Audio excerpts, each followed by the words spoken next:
নমস্কাৰ মই অলংকিতা ষ্টৰৰ পৰা মই জুলমণি দত্তা দুপিস কাপোৰ দেখাব লৈছো এছক ষ্টেবল কটনৰ জোৰা থাকিব এ দেখিছে এইবিলাক হেলনমৰ আহিব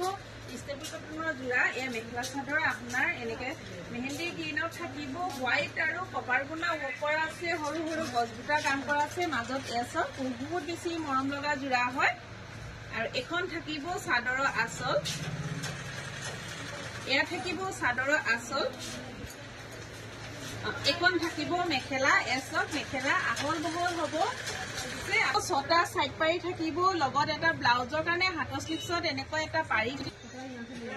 কাপোৰযোৰ আপোনালোকে লাভ কৰিব অলংকিতাৰ ষ্টৰৰ পৰা 1550 টকা 1550 লাভ কৰিব এছক বহুত বেছি ধুনীয়া হয় যদি ভাল লাগে স্ক্ৰীনশ্বট লৈ হোৱাটছআপ কৰিব ইয়াৰ প্ৰাইচ থাকিব 1550 টকা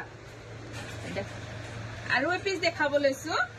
আৰু এযোৰ দেখাব লৈছো এছক এখন থাকিব চাদৰ এ দেখিছে আপোনাৰ এযোৰ বটল গ্ৰীণত থাকিব হোৱাইট আৰু কপাৰ গুণা ওপৰ আছে গোটেই চাদৰখন গছবুটাৰ কাম কৰা হৈছে বহুত বেছি মৰম লগা জোৰা হয়